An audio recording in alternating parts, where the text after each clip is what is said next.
তুমি বাড়ি থেকে বের হয়ে যেতে পারো। বাস অনেক।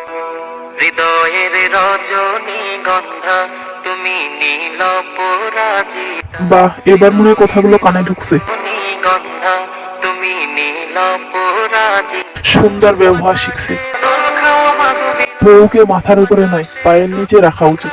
মাধবীলতা তুমি আমার। ফাইনালি আজকে স্যালারি পেয়ে গেলাম। আমার সাথে রেস্টুরেন্টে যাবে? না, তুমি গিয়ে খেয়ে আসো, আমি ঘরেই খেয়ে নেব।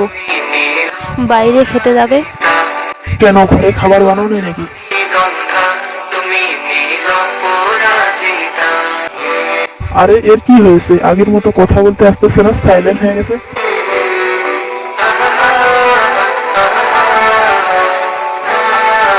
মনে হয় ওয়াশরুমে গেছে। আপনি যদি স্টাডি করেন তাহলে ভিডিওতে লাইক করেন, আর যদি আপনি ম্যারিড হয়ে থাকেন তাহলে ভিডিওতে লাইক সাবস্ক্রাইব দুটোই করেন। মনিলতা কাশফুলের মতো আরে এখনো আসে না? তুমি আমার আকুলতা।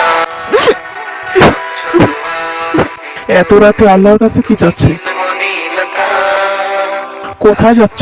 তোমার জন্য কফি বানাই নিয়ে আসতেছি। আমার এখন কফি খাবো না, তুমি বসো। স্বচ্ছ তোমার কোনো সমস্যা হয়েছে তোমার? তুমি নীলমণি সমস্যা? আমার সকল সমস্যা আল্লাহর কাছে পেশ করব। মেঘ এত রাতে কেঁদে কেঁদে কি চাও আল্লাহর কাছে?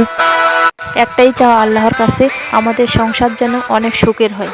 নামে করতে যাও আর তুমি আমাকে ঘর থেকে বের করাতে চাও। হৃদয়ের রজ জুলুম এতটাই করো বউয়ের সাথে যতটা করলে বউ তোমার প্রতি আল্লাহর কাছে বদদোয়া না দেয়।